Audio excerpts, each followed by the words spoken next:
Dhamnagar block अंतर्गत दोपोल स्थित SJ high school वार्षिक क्रीड़ा उत्सव शुक्रवार उद्घाटित हो जाइछि।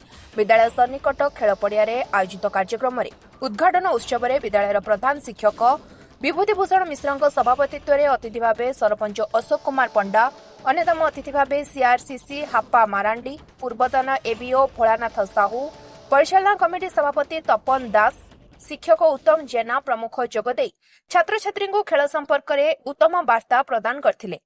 शिक्षयित्री उज्ज्वलिता द्विवेदी अतिथि को मंच आमंत्रण करथिबा बेले सरोजनी नायक अतिथि परिचय प्रदान करथिले। शिक्षयित्री कविता पंडा, मनस्विनी बेहेरा, सुमित्रा दास, हरप्रिया जेना मंच परिचालना करथिले। क्रीड़ा शिक्षयित्री स्वच्छंदा त्रिपाठी, शिक्षयित्री विष्णुप्रिया राउत, शकुंतला मारांडी, देवजानी महांती, राबेया खातून, अमला दास, सबिता राउत, अवतार खां खेल परिचालना करथिले। 200 रु ऊर्ध्व छात्र छात्री एही वार्षिक क्रीड़ा रे अंशग्रहण करथिले।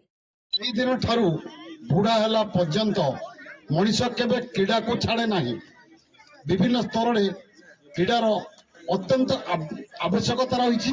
गोटे आवश्यकता मु कहूची, क्रीड़ा आम शरीर को संगठित करे, जहा फल आमर एक संतुलित शरीर गठन होवार क्रीड़ा साहाय्य करे। पॉइंट टू, ए क्रीड़ा माध्यम रे आमे मानसिक सुस्थता लाभ करिबा।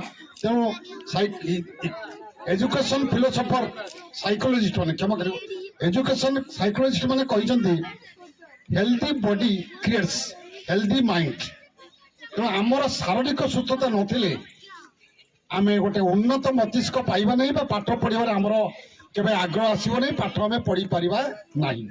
कष्ट करी परिश्रम जदि करिवो निश्चित भाव में समस्ते जड़े जड़े क्रीड़ाविद हो पार, समस्ते श्रृंखलित हो पार, समस्ते भल मनीष हो पार। पिला माने क्रीड़ा केते प्रकार, खेल केते प्रकार, कौन कौन कौन कौन बाह्य क्रीड़ा ता संगे आ गोटे क्रीड़ा हो गलानी जानिज ना, सेटा तुम से जोटा डेली खेलुच कौन सेटा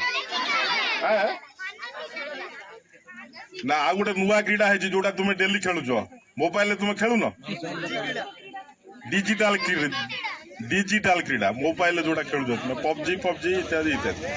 क्रीड़ा तो बर्तमान 3 प्रकार हो गलानी। तुम्हें माने जोटा ये जो लास्ट क्रीड़ा डेली खेलुच प्राय समस्ते खेलुच, किंतु से क्रीड़ा ता भितर क्रीड़ा आपण माने पाठ को छाड़ी जहाँ करुछंती सब क्रीड़ा। धामनगरु प्रदीप महापात्रଙ୍କ रिपोर्ट, स्वतंत्र ओडिशा लाइव।